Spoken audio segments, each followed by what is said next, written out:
Hey guys, tonight, we're going to walk the edges of medieval fields and riverbanks, where Europe waits on weather listening to grain ripen under a sky it cannot command. We move slowly as if along a hedgerow at dusk, noticing barns with low doors, the smell of straw, the sound of water in a mill race. Settle in. The pace is gentle, the story steady, and if you're trying to stay awake, a small warning with a wink, you probably won't survive this. So before you get comfortable, take a moment to like the video and subscribe to the channel, but only if you really love what you do here. Tell us where you are and what time it is for you, because this journey drifts across many hours and places, and the weather that touches these fields once touched places like yours. Now dim the lights, maybe turn on the fan for a soft hum in the background, and let's get lost in the journey tonight. In the years just before 1315, Europe appears calm in the long view. Villages perch beside fords and on gravel ridges above damp meadows. Open fields spread in strips worked in rotation, so that one lies fallow while the others carry grain. Heavy plows bite into clay. Oxen lean into yokes. Horses pull where teams can be spared. Bread comes from wheat and rye in the north and center from wheat and barley further south. Oats stand ready for porridge and for animals when they must. Pulses round out meals, and ale brewed from barley moves calories as readily as water. Storage pits, bins, and timbered barns hold reserves measured in months, not years, so that a smooth run of seasons matters more than anything written in law. The system holds when spring dries enough for seed, when summer warmth brings grain to ear, and when a brief dry harvest window lets scythes work without rot. Yields remain modest, often 4 or 5 grains returned for one sown, and that arithmetic leaves little room for error. Archaeobotanical traces from hearths and stores, charred rye and wheat flakes of chaff and weed seeds, describe a practical economy that depends on close timing and careful hands. From beyond the hedges, the wider planet applies a slow pressure. Around the turn of the 14th century, the North Atlantic climate trends cooler and wetter. In several regions, tree rings narrow and alpine glaciers begin to advance into upland pasture. Storm tracks sometimes stall over the North Sea and the Baltic, and cloud cover lingers over fields at the wrong weeks. Sea winds carry dampness inland along estuaries and rivers climbing toward the continent's interior.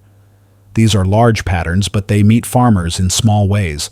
A ground that stays soft too long, a hay meadow that never quite dries, a week of showers that arrives precisely when ears should harden. People adapt where they can. On waterlogged soils, they raise ridges to lift seed above the wet. On sandy ground, they choose the toughness of rye. In marsh country, they set dikes and drains that win a little land from brackish flats. Mills stand along streams to grind when labor runs short. Handquerns turn when the streams fall silent. Market days pulse through the year, binding hamlets to towns by roads that hold cart ruts and puddles. Flatboats ride slow rivers. Coastal cogs make short hops between inlets. Pack horses climb to fairs. Inland, the champagne fairs mark seasons of cloth and credit. By the sea, Scania gathers autumn herring that will feed towns far inland. The church's calendar overlays this movement, fixing fasts and feasts that shape demand for bread and fish, and set rhythms for labor and rest. Even in steady times, the margin stays narrow. Hay must dry to feed animals through winter. Straw must keep thatch tight. Seed must be clean enough to plant without filling the ground with weeds. Grain weevils wait in the cracks of bins, a quiet drain on stalks that never fully ends. Stewards set down work and weather in manorial accounts that notice small shifts, a wet week here, a late haymaking there, a poor gleaning after a hurried harvest. Population has grown across the 13th century, and new farms push into uplands and forest margins where soils are thinner and drainage poorer. How close communities stand to the limits of what their fields can carry remains an open question in modern study, but many regions live with little buffer. People calculate risk in seed in days of labor, and in the reliability of neighbors and nearby markets. Politics matters but cannot make the weather. Kings levy aids, lords manage domains, monasteries bake for travelers and the poor at their gates. Guilds and councils regulate weights and measures and adjust bread sizes in hard months. These rules smooth shocks when they are local and brief. They cannot drain a sky that refuses to clear. Across wide distances, proxies speak without words. Ice wood and silt layer the hints, growth bands and timber tighten. cereal pollen dips in some cores, and flood deposits thicken along certain rivers. The signals vary by place, but together they sketch a cooler, wetter regime settling over parts of Europe and the seas that feed it moisture. Alpine glaciers hold a little more snow through summer. In the north, winter ice sometimes reaches farther into harbors. The planet is not changing for Europe alone, but Europe is where these changes matter most for bread. Within households, adaptation remains practical and small. People patch thatch mend hurdles that keep livestock off winter wheat and set traps for mice near grain stores. They watch the horizon for clear days to cut hay and lay it on staddles. They stack sheaves to shed showers when weather turns. Along the coast, fishers time departures to tides, and salters wait on barrels of crystal that pull water from herring. A lesser-known detail sits here: the Scania fisheries supply inland diets far from the shore each autumn. And when storms crowd the season or salt runs short, that loss ripples through market towns a long ride away. Nothing yet breaks, but delays compound. In some districts, spring in 1314 feels reluctant. Seed goes into ground that looks dry on the surface and holds water below. Some fields emerge thin. Haymaking in a few uplands runs late. A miller cuts extra spillways after sudden downpours.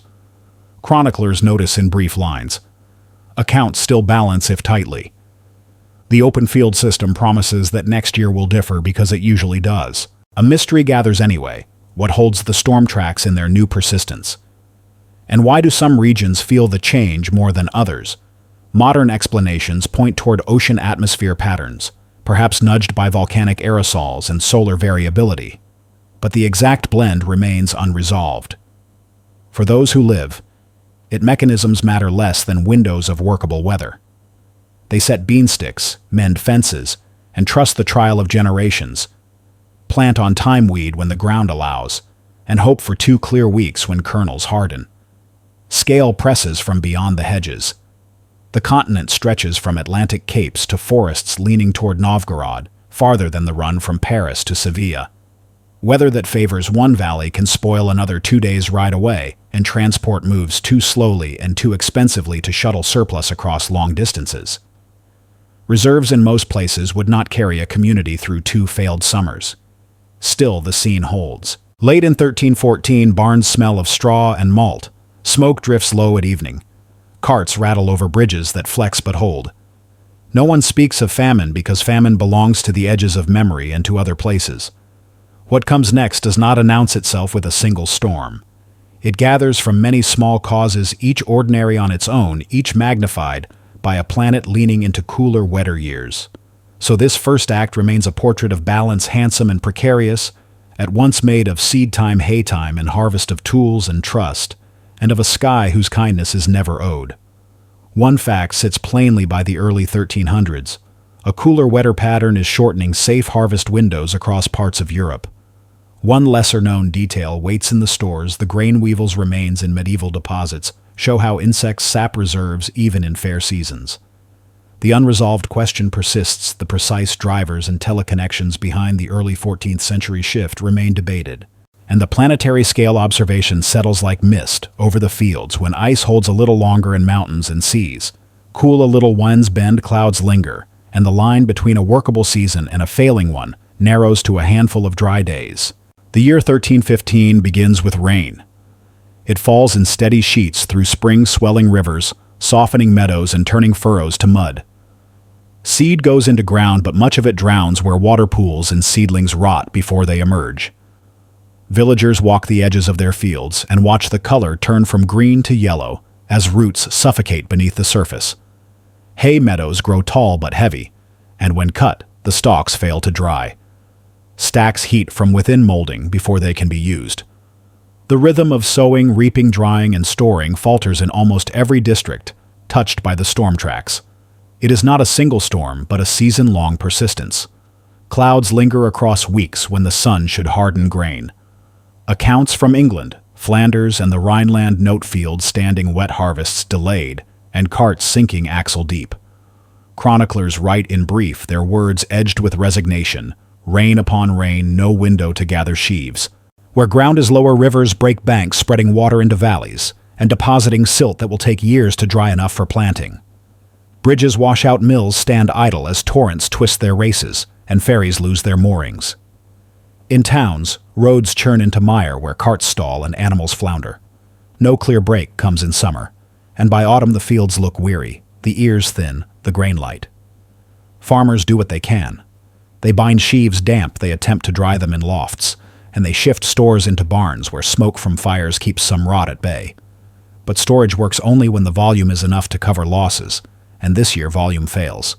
The smell of mold lingers in corners where sacks collapse. Ale brewed from what barley can be salvaged tastes sour from the poor grain. In many regions, yields fall by half or more, a collapse from which there is no margin of safety. One fact stands clearly from surviving manorial records in England. Wheat prices double within months, reflecting scarcity across the island. In Flanders and the Low Countries, the rise is sharper, and local councils try to regulate markets without success. Grain shipments arrive late, if at all, because storms hinder coastal traffic and inland carting. A lesser-known detail appears in the port records of Lübeck, where tolls suggest that fewer cogs reach harbor. During the stormiest weeks, the Baltic itself roughened by the same climate pattern. This decline in traffic means less rye and herring for the Hanseatic network rippling inland into Saxony and Bohemia. On the ground, hunger does not arrive suddenly, but grows across the year. Families eat seed grain hoping to replace it later. They thin porridge with weeds and acorns. They reduce animals to slaughter when fodder rots. Livestock cannot graze in fields turned to swamp, and hay reserves spoil before winter has fully begun.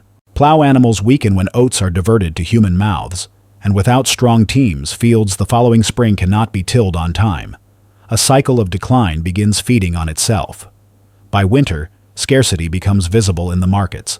Loaves shrink in size, bread sizes are adjusted by city councils, but the adjustments cannot stop hunger. In Paris, the Parlement records disputes over fraudulent bakers, accused of mixing husks and ground beans into flour. In villages, ovens fire less often, and neighbors share crusts in silent acknowledgement of shared need. The mystery of why rains persist across such breadth troubles even modern science. Some researchers suggest a North Atlantic oscillation in its negative phase, keeping storm tracks low and moisture heavy, while others point toward volcanic events in preceding years, altering atmospheric flow. The exact mechanism remains uncertain, but the result is plain persistent rainfall over much of northern Europe in 1315-1316 that makes 2 consecutive harvests nearly impossible. Planetary scale presses here visible in tree rings that narrow from Ireland to Scandinavia, showing stress across latitudes. From Greenland's ice cores, faint traces of sulfate hint at volcanic dust, perhaps distant eruptions that cooled and shifted winds. The climate of the northern hemisphere is a web, and when one strand vibrates, many tremble. For those in the fields, however, explanation matters less than survival. Daily choices tighten. Do they eat barley set aside for brewing? Do they slaughter the ox that might pull next year's plow? Do they risk seed meant for spring planting? Each choice reduces resilience further. Winter stretches long, and snow mixed with rain turns paths to slush, isolating hamlets.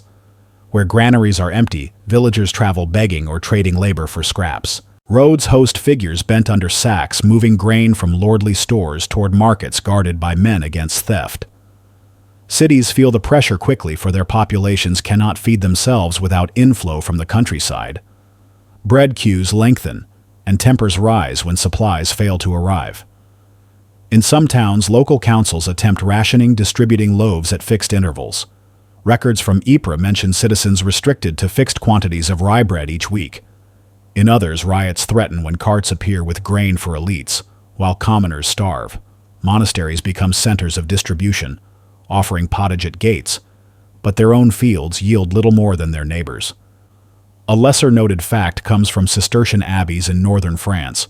Charters show an unusual rise in short-term leases of marginal land during these years' desperate attempts to expand cultivation into swamp and forest edge. Such lands prove unproductive in wet conditions, but the attempt shows how far institutions stretch to adapt.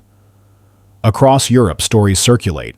Chroniclers in the Low Countries note whole villages abandoning homes, walking in groups toward towns or regions rumored to hold surplus. These migrations are not across continents, but across counties, yet in scale they mark a rare moment of movement. Hunger pushes people onto roads in numbers greater than usual, reshaping the countryside. From the perspective of scale, these displacements might stretch only a few dozen kilometers. Yet collectively, they resemble a continent restless under gray skies. Throughout the winter of 1315 to 1316, hunger builds into a sharper crisis. By spring, reserves are gone, and hope rests on a new sowing. Yet the rains continue, and seed goes into wet soil once again. Germination as poor weeds thrive, and mildew strikes. Grain that should be ready by midsummer remains stunted, and by harvest the ears are sparse. The second year of scarcity is worse than the first, for no reserves remain. People recall the previous autumn's hunger and know what lies ahead. Contemporary chronicles speak of bodies left by roadsides, of infants exposed, of villages silent.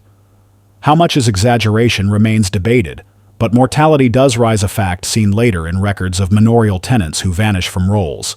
Still, Europe persists, its villages not abandoned wholesale, but diminished. Fields are still worked, though, with weaker teams and fewer hands. The resilience of communities lies in persistence, but persistence cannot erase the scale of the loss. Across this section, the key elements hold the factual pattern of 2 consecutive failed harvests documented by chronicles and accounts. The lesser-known decline of Baltic traffic recorded at Lübeck's tolls, the unresolved mystery of the climatic drivers, and the planetary perspective visible in tree rings and ice cores that register the stress of these years far beyond the fields themselves. The rains do not end when people need them to, and so the famine deepens day by day, loaf by loaf, through the long wet years. By the autumn of 1316, the granaries of much of Europe stand hollow, their bins holding only scraps of spoiled grain husks or nothing at all. The third harvest season in a row is shaped by rain, and where carts once rattled into villages heavy with sheaves, now they arrive nearly empty. The barns that should echo with the rustle of straw are quiet, and markets that once hummed with barter and gossip are subdued. In many towns, the tolling of bells marks days of prayer for deliverance, yet the skies remain overcast, the fields still sodden. Grain, the foundation of medieval subsistence, fails more completely than any other crop. In northern France, chroniclers note wheat and rye collapsing under mildew and blight. In England, manorial accounts describe fields so wet that reapers cannot even enter them. Yields in some districts fall to 1 or 2 grains returned for every one planted, a collapse too steep to support even subsistence. The failure echoes through all levels of life. Lords receive fewer rents, and kind monasteries cannot feed the poor at their gates, and households already reduced by the previous year's hunger see their reserves vanish. Livestock already weakened from the shortage of fodder cannot make up the difference. Cows give less milk, sheep thin on rotting hay, and pigs scavenge fields that no longer provide acorns or leftover grain. With little to slaughter, meat disappears from most diets, leaving bread and pottage as the only recourse. When bread cannot be had, people scrape by on roots, nettles, or chestnuts boiled into bitter meals. A simple but vital fact becomes visible: medieval storage systems designed to bridge one bad season collapse when faced with 2 or more. Unlike later centuries when grain could be moved long distances by river or sea. At scale, the 14th century lacks the logistics to offset widespread scarcity. Grain trade is local, fragile, and often interrupted by swollen rivers and broken roads. This dependence on proximity turns hunger into a continental phenomenon. A lesser-known detail can be found in the records of Tournai, where the city council notes that even imported saltfish, a staple meant to supplement lean years, arrives in diminished quantities, because stormy seas keep fleets in harbor. The collapse of one staple drags others down with it. Silence spreads in villages where ovens are unused for bread baking, requires both flour and fuel, and wood, too, has become scarce after 2 years of dampness. Firewood, which dries slowly, even in fair weather, rots in piles, or grows mold, making it difficult to cook what little food remains. In some places, people burn peat and straw instead, but the weak fires barely warm hearths, let alone bake loaves. The hunger is not merely physical, but atmospheric, surrounding daily life, with a sense of diminished activity, as if the entire continent breathes shallowly. The mystery of why these failures strike so broadly still puzzles modern scholars. Some point to volcanic activity as a trigger, with eruptions in tropical regions, releasing aerosols that dimmed sunlight across the northern hemisphere. Others suggest a shift in ocean circulation that altered storm tracks and brought moisture inland with unusual persistence. What is clear is that these changes were not local, but part of a planetary shift, a reminder that small variations in temperature and moisture ripple across thousands of kilometers, touching every harvest in their path. Planetary scale records bear this out. Sediments in alpine lakes show thicker layers of wash deposited during these years, tree rings narrow in Scandinavia, and pollen counts decline in peat bogs from Ireland to Poland. Even Greenland ice far from the fields of France or England holds signals of atmospheric dust that may correspond with these years of hunger. Scale, in other words, links a single failed loaf in a Parisian bakery to forces spanning oceans and skies. In households, the adaptations become desperate. People attempt to stretch flour with bran bark or ground ferns. Others turn to famine foods roots and weeds, normally left untouched or grain reserved for animals. Records from Essex mention villagers boiling peas meant for fodder, while in Norway, there are reports of people grinding pine bark into meal. These are not sustainable diets, but they buy days or weeks of survival. Yet survival is not evenly distributed. Wealthier households may still purchase grain at inflated prices, though even they find it scarce. The poor landless laborers and smallholders suffer first and hardest. Begging increases as chroniclers in the Low Countries describe roads filled with people moving from parish to parish in search of food. Manorial accounts register absences where tenants vanish from roles their plots abandoned. Mortality rises, though unevenly higher, in regions where markets are poorly connected, lower, where trade routes bring at least minimal supplies. In cities, authorities attempt to regulate supply. Bread assizes are adjusted weekly, sometimes daily, to reflect soaring costs. Bakers are fined for using false weights or adulterating dough, but the practice continues because flour is scarce and profit narrow. A city like Paris, which depends on shipments from the Beauce and other hinterlands, feels the crisis acutely when rivers flood and carts cannot pass. In the Rhineland, merchants attempt to bring in grain from the upper Danube, but heavy rains make transit difficult. Everywhere the story is similar. An agricultural system finely balanced on predictable seasons collapses when those seasons falter in succession. A lesser-known but striking example comes from Iceland at the fringe of Europe. Here, sagas and annals suggest that the years of famine coincide with unusual sea ice conditions, limiting fishing and sealing. Though remote, the island mirrors the wider crisis, its isolation, magnifying the effects of poor harvests and restricted diets. Even in peripheral regions, the Great Famine leaves its imprint. The silence of granaries echoes in other ways too. With fewer animals, manure grows scarce, reducing soil fertility for future years. With weakened oxen, plowing slows, and some fields go untilled. The cycle of productivity breaks down not only in the present, but in ways that will echo forward. Chroniclers notice this writing of villages where fields lie fallow, not by design, but from necessity. The economy shifts as well. Cloth production slows because less wool arrives at looms. Trade fairs thin. Rents paid in grain fail, forcing lords to accept reduced returns or to press tenants harder. Yet pressing tenants in such times yields little, for no harvest can be taken where none exists. By 1317, the landscape of scarcity has become normal, and yet each empty barn and silent mill remains a shock to those who depend on them. The fact remains that across northern Europe, 3 consecutive years of excessive rain caused near-universal crop failures, creating the first continent-wide famine in centuries. The lesser-known absence of salted fish in places like Tournai underscores how secondary trades collapse alongside grain. The mystery of climatic drivers continues to elude definitive explanation even with modern tools. And the planetary-scale truth is visible in ice cores, tree rings, and sediments that together confirm this was not merely a local anomaly, but a hemispheric event. The image of silent granaries and muddy fields remains a portrait of vulnerability, a continent dependent on narrow harvest windows, with little resilience when those windows close. In this silence lies the memory of a time when even the most ordinary staple bread could vanish almost everywhere at once. As crops rot in the fields, another blow falls upon medieval Europe: the decline of its livestock.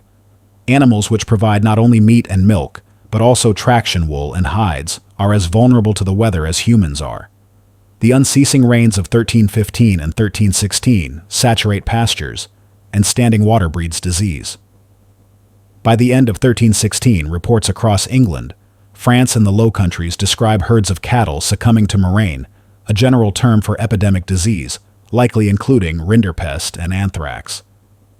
The losses ripple outward. Without cattle, there is no milk for children, no traction for plows, and no hides for the leather that holds daily life together.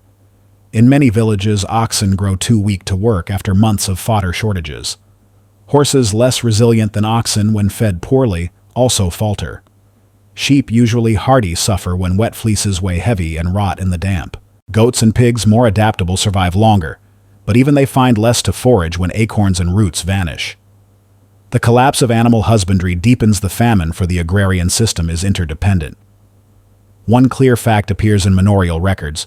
The price of cattle in England plummets between 1315 and 1317. Not because they are plentiful, but because so many die that diseased carcasses flood markets briefly before vanishing altogether. People slaughter animals preemptively when fodder runs out, glutting markets with meat for a few weeks, only to leave scarcity sharper afterward. The smell of rotting hides and carcasses lingers in ditches, and chroniclers note it with dismay. A lesser-known detail comes from Norwegian annals, which record unusual mortality among goats during these years. Goats are typically hardy in northern climates, and their deaths suggest that even resilient species could not endure the combination of wet ground, poor forage, and disease. This detail underscores the breadth of the crisis. It was not merely cattle in lowland fields, but animals across diverse environments. The weakening of livestock brings other consequences. With fewer oxen plowing in 1317, slows dramatically delaying sowing further and perpetuating poor yields. The interlocking nature of medieval farming, where crops feed animals, animals power fields, and fields sustain crops, breaks apart. Grain once set aside for beasts is diverted to human mouths, leaving herds even more fragile. In some regions by 1317, working animals are so reduced that lords attempt to use human labor in place of oxen for plowing, an inefficient and exhausting adaptation. The mystery of the livestock epidemics remains unresolved. Modern historians debate whether rinderpest, anthrax, or foot-and-mouth disease predominated, for the sources are vague. Some note swollen tongues, others sudden death, still others sores on hides. It is possible multiple diseases spread simultaneously, encouraged by wet, unhygienic conditions.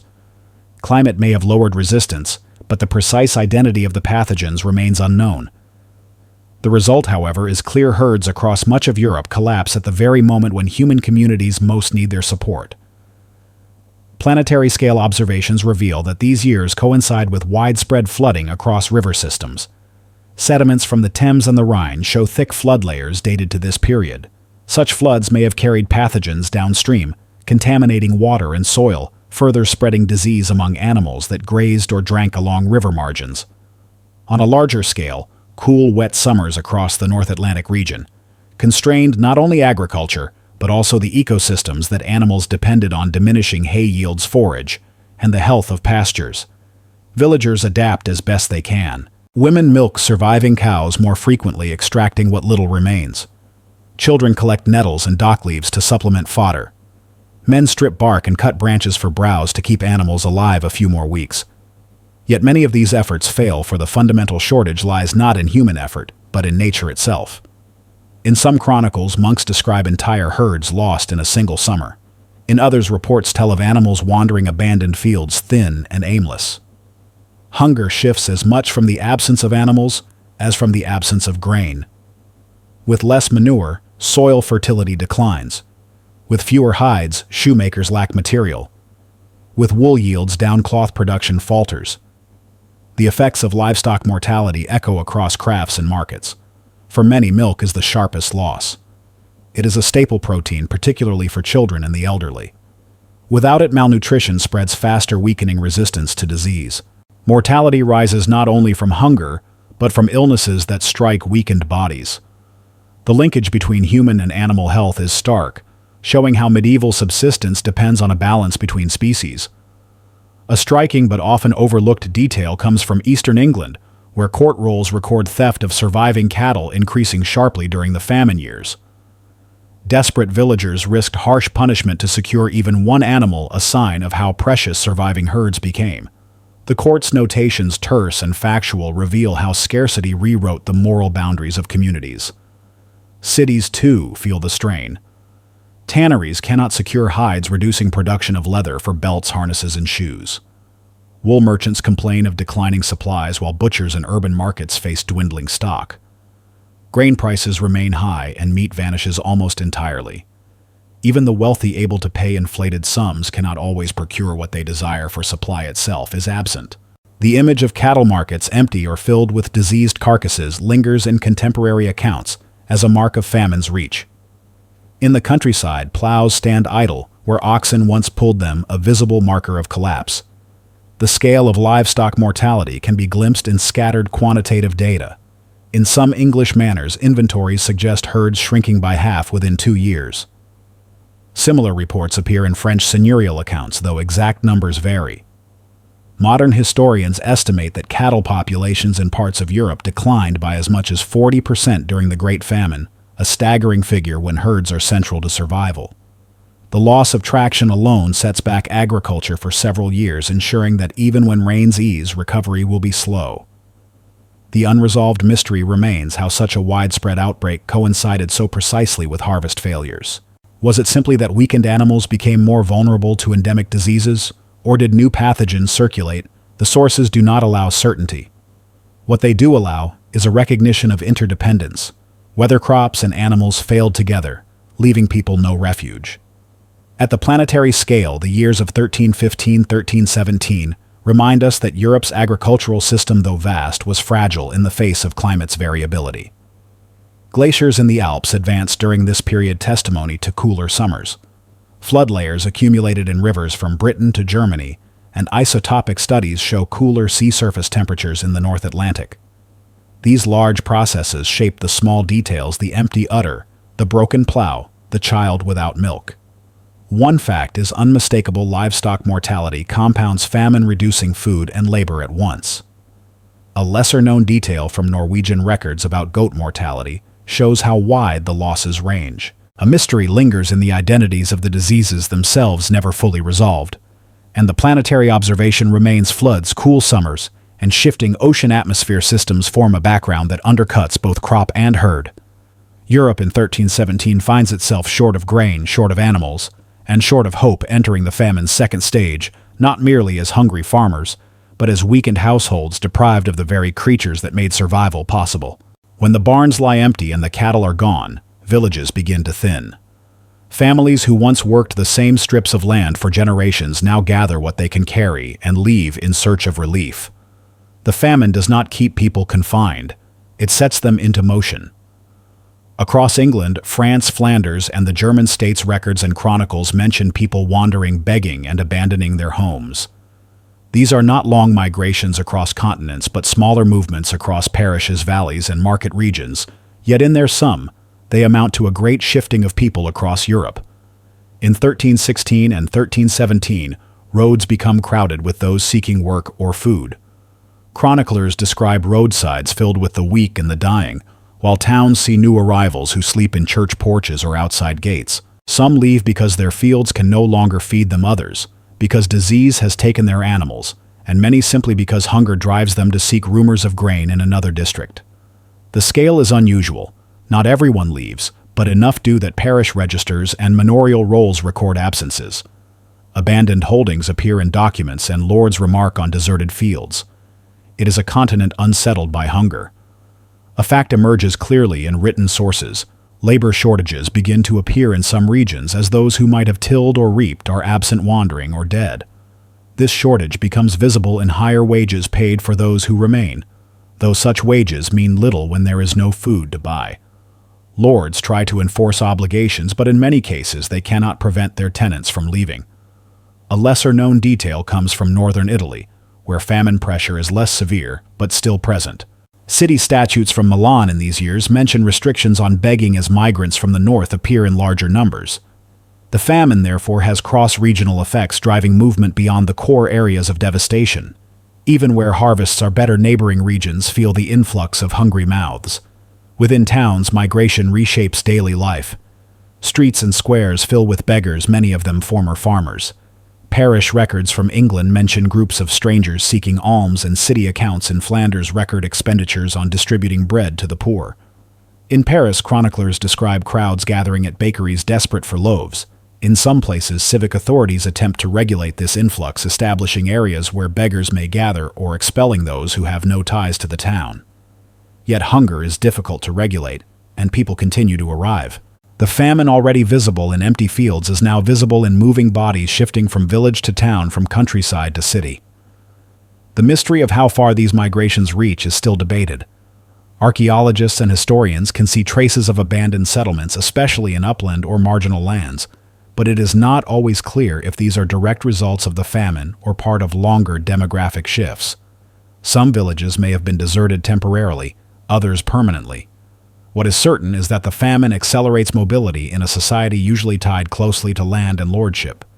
At the planetary scale, such migrations reflect the fragility of human settlement when climate shifts.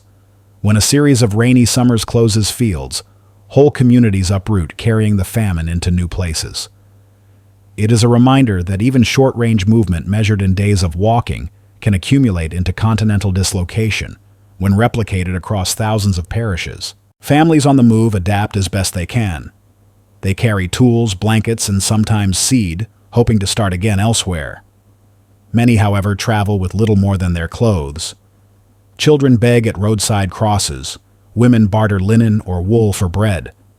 Men seek day labor in towns, offering strength in return for food. Monasteries and churches become points of refuge, though their own resources are strained.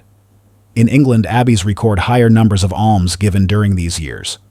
In Germany, monastic accounts show grain distributed at gates, though often only enough to keep people alive for a day. These institutions provide temporary relief, but cannot sustain the numbers who arrive. A striking but often overlooked detail comes from Lübeck, where the town council issued orders to distribute bread to migrants during one especially lean season, using city funds to supplement dwindling supplies.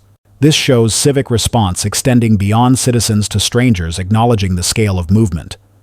For those who remain in villages, the sight of neighbors leaving is unsettling. Abandoned strips lie unplowed and houses fall silent. Local ties weaken and social fabric frays. In some regions, lords try to reassign deserted holdings, but new tenants are scarce. The rural landscape begins to show patchiness, fields tilled here, left empty there, a visible sign of famine's disruption. Cities in turn face strain from overcrowding and scarcity. Sanitation declines as more people crowd into streets and alleys. Disease spreads faster in damp, hungry populations. Mortality rises not only from hunger, but from infections that seize weakened bodies. Contemporary accounts mention fevers and fluxes, though sources are vague. The famine amplifies all vulnerabilities, making illness more lethal. Scale emerges again in the distances traveled. Many migrants walk only 10 or 20 kilometers, the span between a failing parish and a town market. Yet in aggregate, these movements stretch across regions, shifting population densities and pressing on resources elsewhere. When seen across the whole of Europe, the wandering resembles a tide moving inland and outward, carried not by conquest or commerce, but by hunger. The unresolved question remains: how many moved permanently, and how many returned once conditions improved? Records are too patchy to say with certainty. Yet the traces are there in abandoned sites, in statutes against vagrancy, and in chronicles noting the presence of strangers in unusual numbers. Migration becomes one of the famine's most visible human responses. One fact is, undeniable hunger drives rural populations onto the roads, reshaping towns and markets in 1316 and 1317.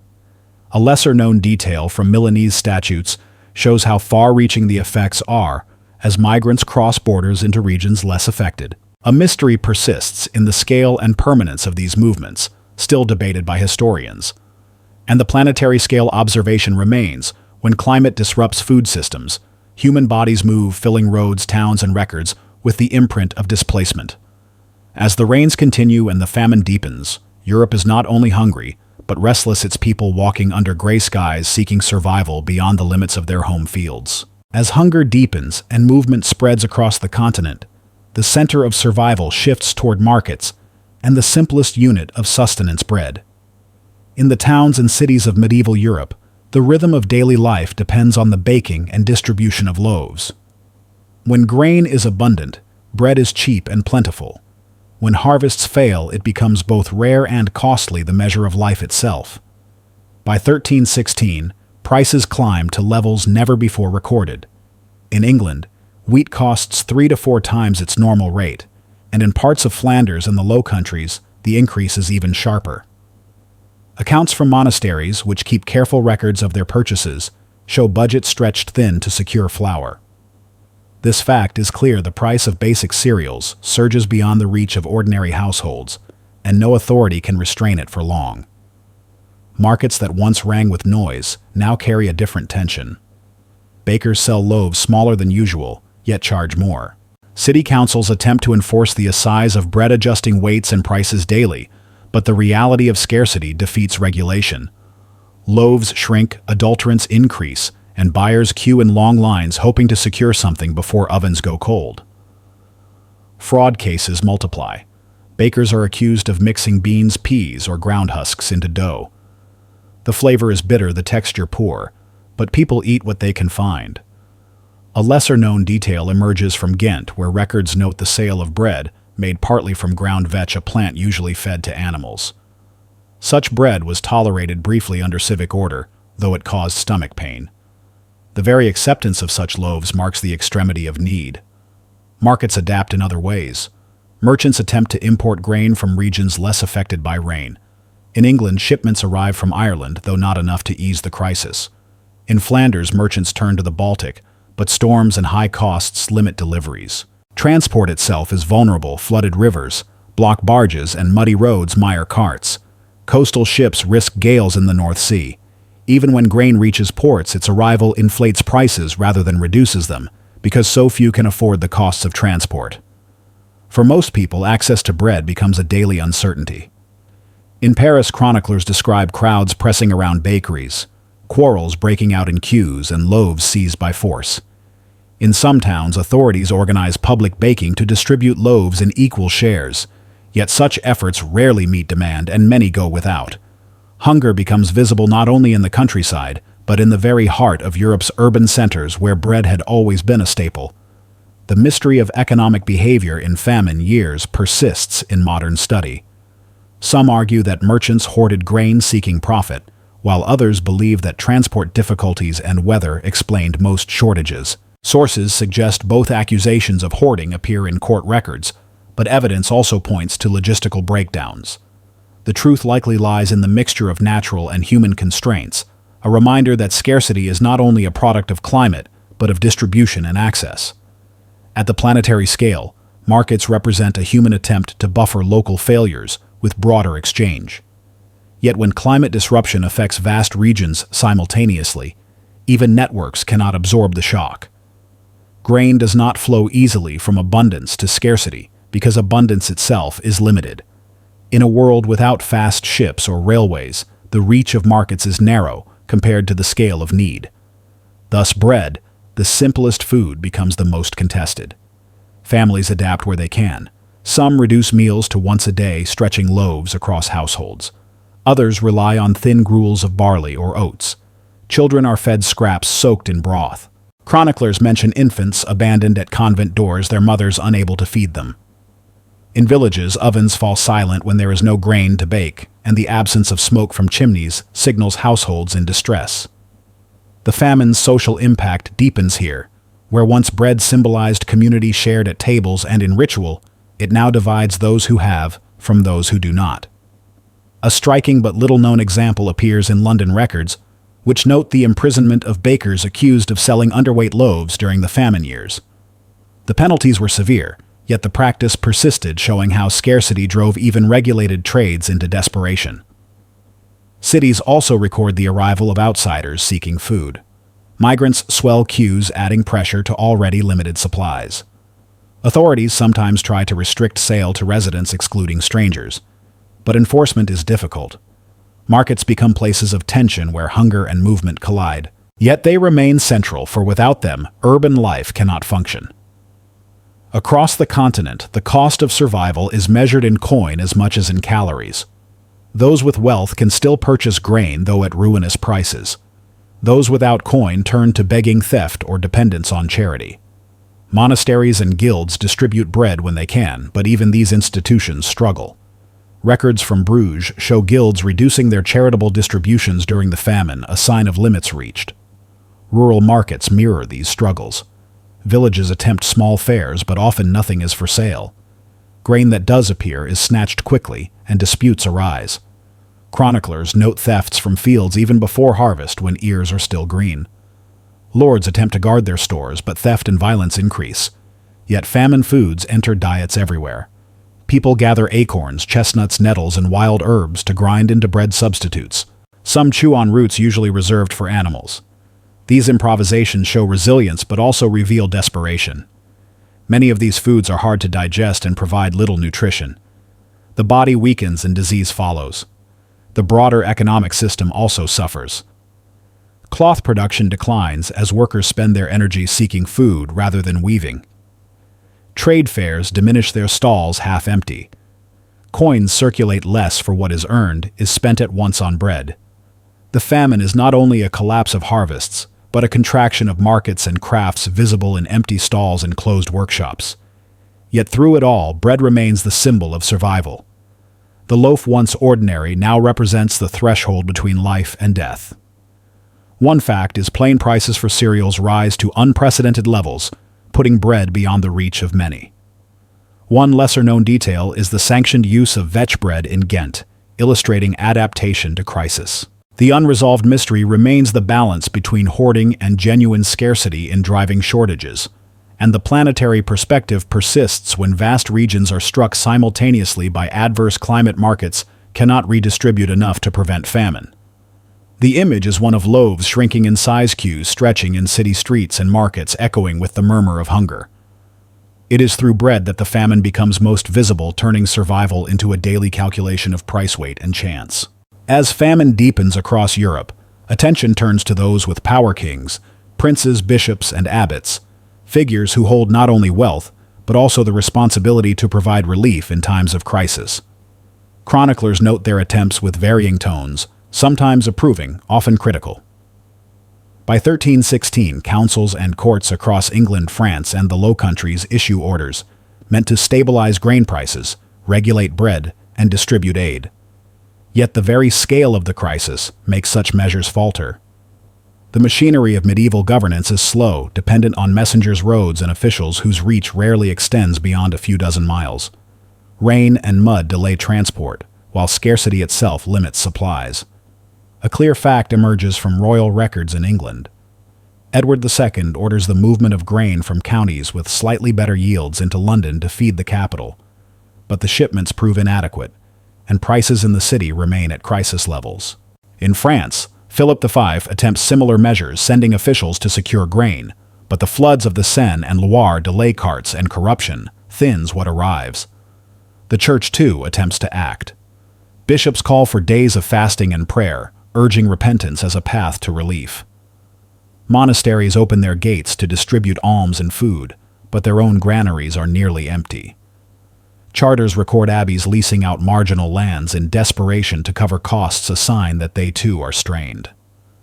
The lesser-known detail of these years comes from Utrecht, where cathedral canons set aside funds to import grain from Prussia, one of the first recorded instances of long-distance ecclesiastical relief. Yet even here, storms delay ships, and only a fraction of what was ordered arrives. Relief is attempted, but the systems of the early 14th century are simply not equipped to move enough food fast enough. In many places, the efforts of rulers and clergy fall short, leaving populations to cope on their own. Rumors spread that elites hoard grain.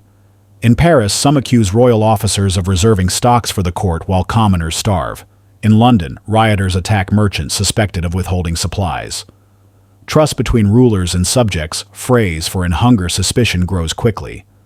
The mystery that lingers is whether rulers could have done more, or whether the structural limits of the medieval economy made large-scale relief impossible.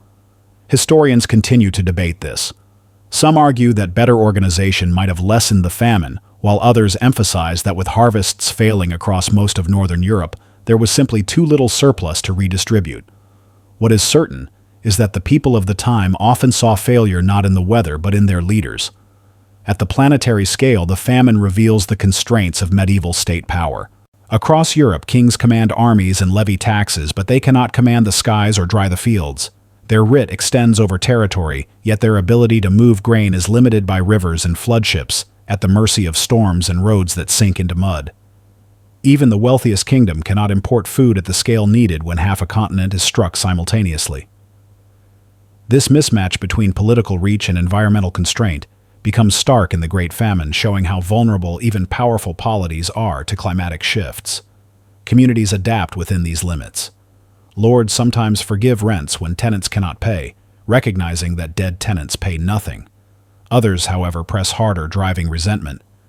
In some regions, customary obligations break down as peasants flee or refuse to serve, leaving lords powerless.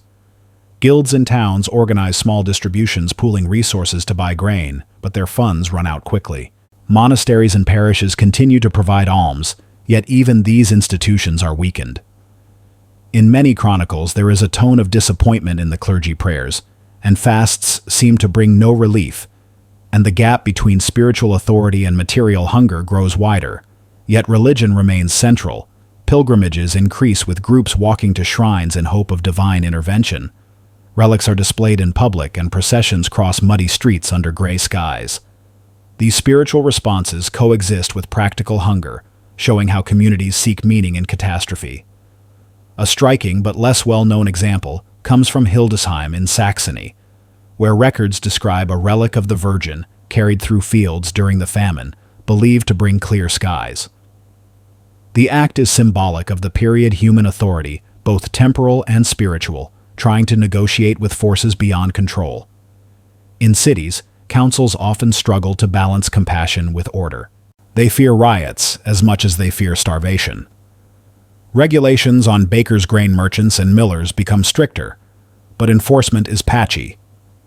Some towns create official stores buying grain collectively to sell at fixed prices.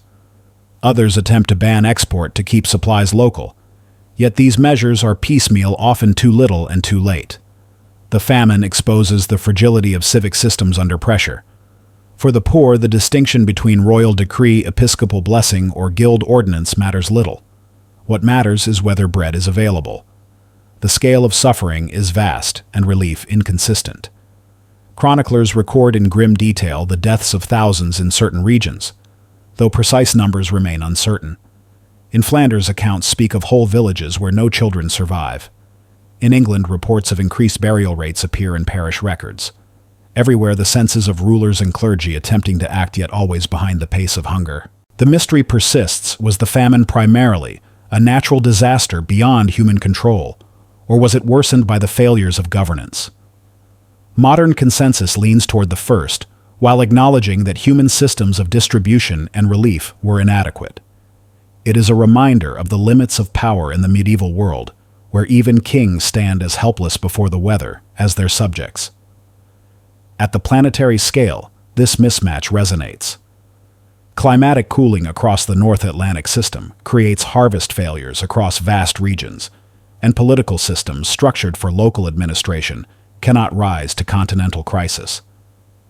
The famine thus demonstrates a truth still visible in the record's governance, however. Organized cannot overcome planetary shifts in temperature and rain when technology and infrastructure are limited. Yet within this, we see the persistence of human institutions trying to respond, kings issuing orders, bishops calling for prayers, abbeys leasing land, councils regulating bread. Each is a fragment of resistance, insufficient but not absent. One fact stands clear. Rulers and clergy attempted relief through regulation, import, and charity, yet their efforts failed to stem the famine. A lesser-known detail, the Utrecht Cathedral's attempt to import grain from Prussia, shows the reach of ecclesiastical networks. The unresolved mystery of whether more could have been done continues to shape historical debate.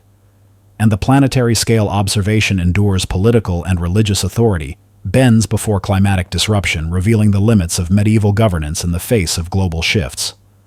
Europe in 1317 sees its leaders active but overwhelmed, their proclamations drowned by rain, their prayers unheard by skies that refuse to clear. As the famine grinds into its third year, rumors grow darker than rain and mud. Chroniclers in England, France, and the Low Countries record whispers of desperation beyond ordinary hunger, stories of parents abandoning children of bodies left unburied, and of cannibalism in remote villages. How much is truth and how much is exaggeration remains uncertain, but the persistence of these accounts across multiple regions suggests that extreme behaviors did occur, whether rarely or more widely than written. The famine pushes human life to its limits, and in the silence of granaries and the emptiness of fields, fear itself becomes a kind of food. One fact is undeniable: mortality rises sharply in 1316 and 1317, far above normal levels.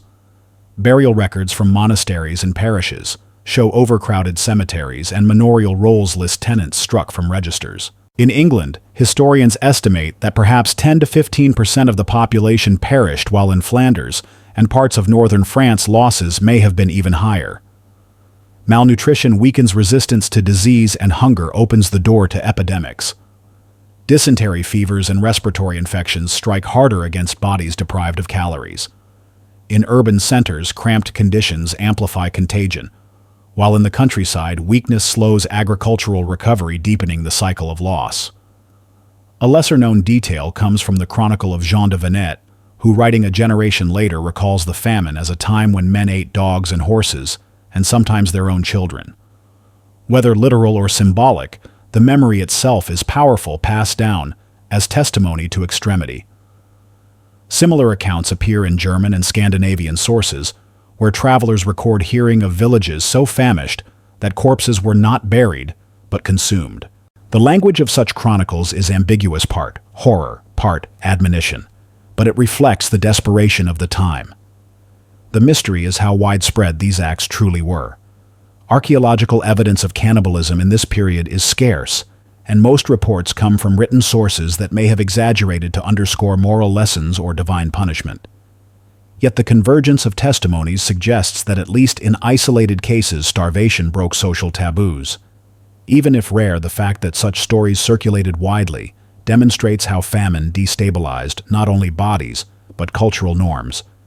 At the planetary scale, this moment reveals the thin line between subsistence and collapse. Europe's population had grown steadily in the 13th century, pressing against the limits of agricultural capacity. When climate shifted into cooler, wetter years, the margin of safety vanished. Across a continent, people who normally relied on bread, milk, and occasional meat found themselves without any of these staples. In such conditions, even rumors of cannibalism serve as evidence of the collective trauma. Families in villages adapt as best they can. Some abandon infants at monastery gates, hoping for clerical charity. Others migrate, carrying children with them until strength gives out. Chroniclers in England write of mothers leaving children by roadsides, unable to feed them. In towns, orphans gather near churches, dependent on scraps. These scenes, whether described with precision or exaggeration, underscore the erosion of social structures. Kinship ties strong in ordinary years strain under famine. Some communities, close ranks sharing what little remains, but others fragment, leaving the weakest exposed. A striking but less often cited example comes from Bergen in Norway, where annals mention parents selling children into servitude in exchange for food. This was not an isolated transaction, but appears in several records, showing how famine altered the very structure of family and dependency. Such arrangements, though grim, provided a form of survival, turning children into collateral against hunger. Within towns, theft and violence increase. City records from Bruges mention assaults on bakers and merchants, crimes driven not by wealth, but by hunger. In some villages, disputes erupt over gleaning rights, with fights breaking out in fields as people strip what little remains of unharvested crops. Hunger erodes law and custom, for survival trumps obedience. Even so, there is evidence of resilience. Some parishes maintain communal meals, stretching thin supplies to feed as many as possible. Monasteries and guilds continue almsgiving, though diminished. Famine does not erase solidarity, but it strains it, creating stark contrasts between communities that hold together and those that disintegrate. The famine also leaves marks on spirituality. Preachers warn that hunger is punishment for sin, and rumors of cannibalism are woven into sermons as moral warnings. Chroniclers frame the famine as divine correction, urging repentance. Yet others simply note the suffering without interpretation, describing the rains and the hunger with plain words. The Church's role is complex. It offers relief where it can, but it also uses famine as a lesson shaping memory as much as reality. The unresolved mystery of famine memory remains how much of what is recorded reflects actual events, and how much reflects cultural narratives of sin and punishment. Modern historians weigh these questions carefully, but the boundary between fact and story is porous in the sources. What is certain is that famine entered the cultural imagination not only as scarcity, but as horror, a time when ordinary bonds of family and community could no longer be trusted fully. At the planetary scale, parallels appear elsewhere in human history, where climate disruptions trigger not only hunger, but social breakdown. The Great Famine of 1315 to 1317 is one such moment, linking rainfall and cloud cover to mortality, migration, and cultural memory. It is an example of how environmental stress reshapes societies not only physically, but imaginatively, leaving tales of cannibalism and desperation as part of the historical record. Scale emerges again in the breadth of famine's reach. From England to Poland, from Norway to Italy, chronicles register its presence, though severity varies. In some regions, mortality is lower, harvests slightly better, or trade more accessible. In others, entire communities vanish. Across the continent, however, the perception is of a shared calamity greater than any living memory. The silence of fields and the rumors of atrocity together mark a Europe undone by weather.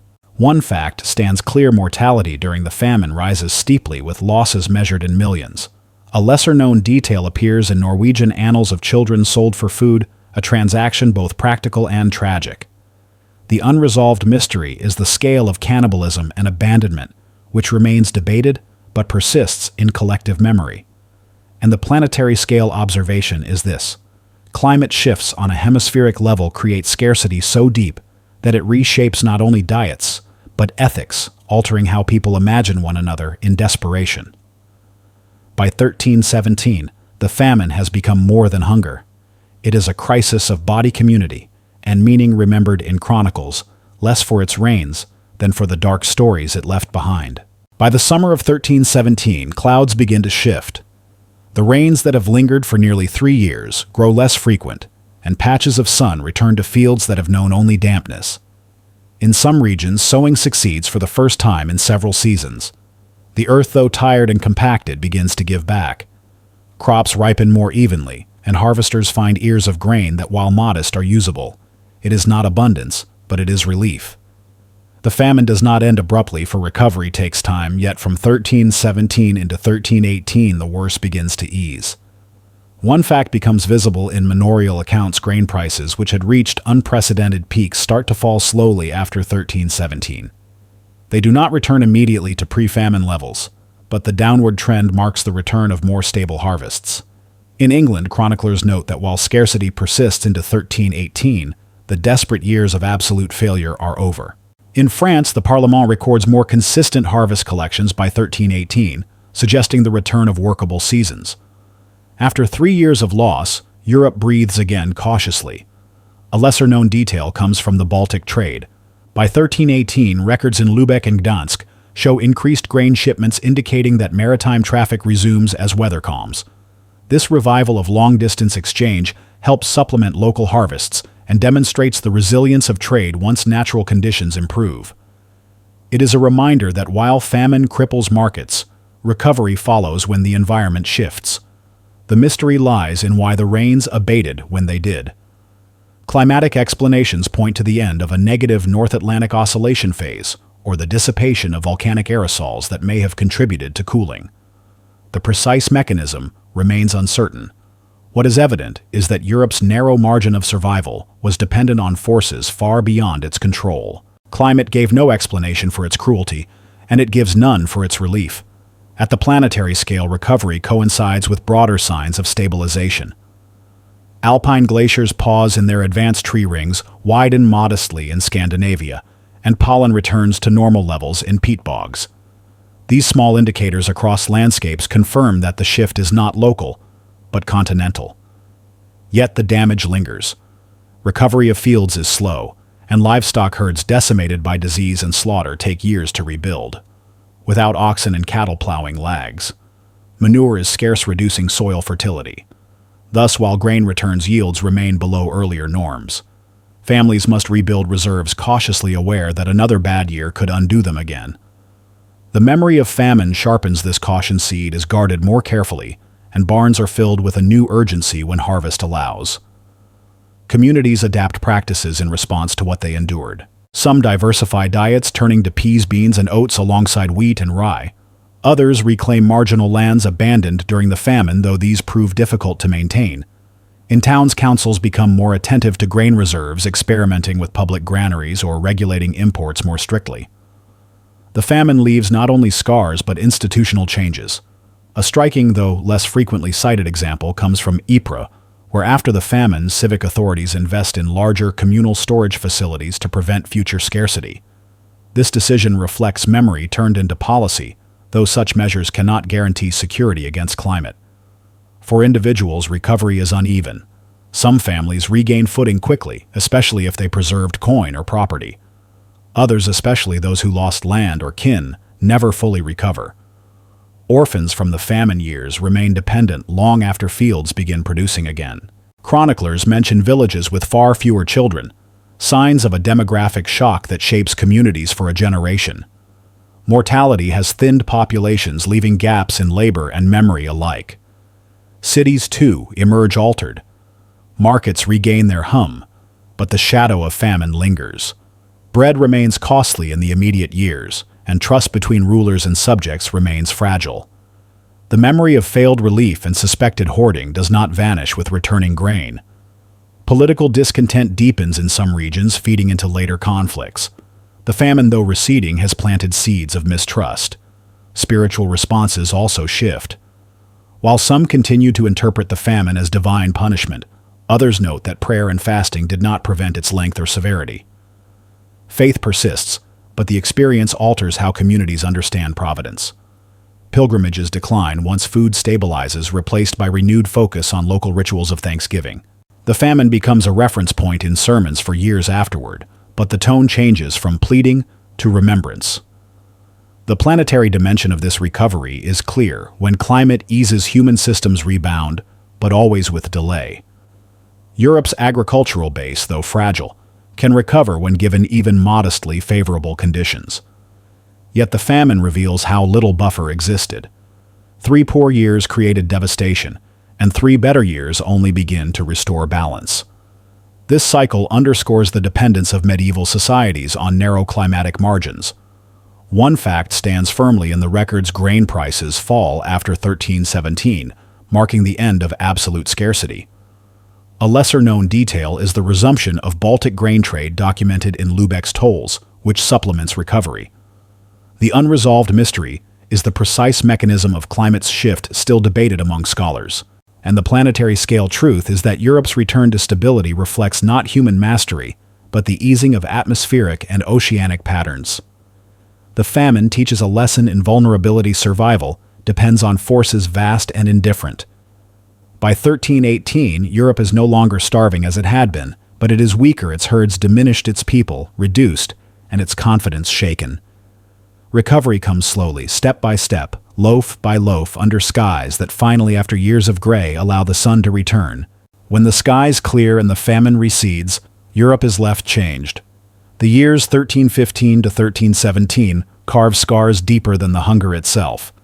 Recovery is uneven, and even by 1320 the continent still feels the echoes of loss. Households carry memories of empty barns, weakened bodies, and abandoned fields. The famine does not vanish like a storm, but lingers as a shadow, shaping the lives of survivors. Its legacy is demographic, economic, and cultural, reaching into decades that follow. One fact is evident in manorial rolls and urban records: mortality during the Great Famine significantly reduces Europe's population, perhaps by 10% or more in some regions. This demographic contraction affects labor supply for years. Lords struggle to find tenants to work fields, and wages rise modestly where workers are scarce. At the same time, many holdings are left deserted, their houses crumbling and strips unplowed. Some are eventually reoccupied, others lost entirely. The famine thins the rural landscape, leaving pockets of abandonment. A lesser-known detail comes from archaeological excavations in the Netherlands, where pollen samples show that fields abandoned during the famine quickly reverted to woodland and scrub. The natural world reclaims human absence, illustrating how fragile settlement can be. These abandoned patches remain part of the ecological memory of the famine, visible centuries later in soil and vegetation layers. The famine also weakens resistance to later crises. Malnutrition leaves survivors vulnerable, particularly children whose growth is stunted. Studies of skeletal remains from cemeteries dated to this period show evidence of enamel hypoplasia lines on teeth that mark childhood stress. This physical record complements the written accounts demonstrating how famine leaves marks inside the body as well as in chronicles. The mystery lies in the famine's role in subsequent disasters. Some historians argue that the Great Famine predisposed Europe to the devastation of the Black Death a generation later as weakened populations faced new pathogens. Others suggest the connection is less direct. Yet the debate persists, reminding us that famine does not end when grain returns. Its aftereffects ripple forward. Economically, the famine reshapes patterns of production and exchange. Lords adjust their demands, sometimes reducing rents, or shifting them to coin rather than grain. Cities experiment with storage systems to prevent future crises. Markets recover, but retain the memory of scarcity, encouraging hoarding and caution in later years. Trust between rulers and subjects, already strained, remains brittle. The failure of relief efforts leaves suspicion that elites cared more for their own tables than for the hungry masses. Political discontent grows sharper in the decades that follow, part of the broader tensions of the 14th century. Spiritually, the famine enters memory as both punishment and warning. Chroniclers describe it as a chastisement from God, a call to repentance. Sermons use its horrors to emphasize moral lessons, particularly stories of cannibalism and desperation. Yet in other texts, the famine is recorded more simply as a natural disaster beyond human control. This duality reflects the uncertainty of the time. Was the famine divine wrath or earthly misfortune? The answer is never settled, and the ambiguity becomes part of the legacy. At the planetary scale, the famine stands as one of the first major crises of the Little Ice Age, the period of cooler and more volatile climate that shapes Europe for centuries. Glaciers advance, sea ice extends, and growing seasons shorten. The Great Famine reveals the vulnerability of societies dependent on narrow margins of agricultural success. It is a reminder that environmental change on a continental scale can cascade into hunger, migration, and mortality. The famine is not the end of Europe's growth, but a turning point showing limits that had been invisible during the relative warmth of the 12th and 13th centuries. Communities continue to adapt. In some places, new techniques of drainage and land reclamation are pursued with renewed vigor. In others, dietary diversity increases with more attention to pulses and dairy when available. Towns experiment with public grain stores, while monasteries diversify their estates. These adaptations are partial, not revolutionary, but they demonstrate how memory of famine influences practice. A striking, though less familiar example comes from Cologne, where civic authorities establish grain reserves funded by city taxes in the years following the famine. Though not always effective, such measures reflect attempts to institutionalize resilience. Yet the famine also leaves cultural memories darker and more enduring. Ballads, chronicles, and oral traditions recall the hunger for generations. Parents warn children with tales of scarcity and stories of desperation remain part of local lore. Even centuries later, chroniclers refer back to the Great Famine as the worst hunger in living memory, a benchmark against which later crises are measured. The famine becomes part of Europe's historical consciousness, a reminder of vulnerability. One fact remains clear: the Great Famine reduces Europe's population, reshapes labor, and leaves visible marks in documents and bones alike. A lesser-known detail lies in the ecological recovery of abandoned lands where fields reverted to forest within years, showing how quickly nature filled human absence. The unresolved mystery concerns the famine's connection to later catastrophes, especially the Black Death, a link still debated. And the planetary scale observation is this: the Great Famine exemplifies how climate variability on the scale of the North Atlantic and beyond can destabilize entire societies, reducing powerful kingdoms and humble villages alike to the same dependence on weather. The famine's end is not triumph but survival. Europe continues diminished yet enduring, carrying scars that shape its future. Villages repopulate, markets reopen, and fields once silent hear the sound of plows again.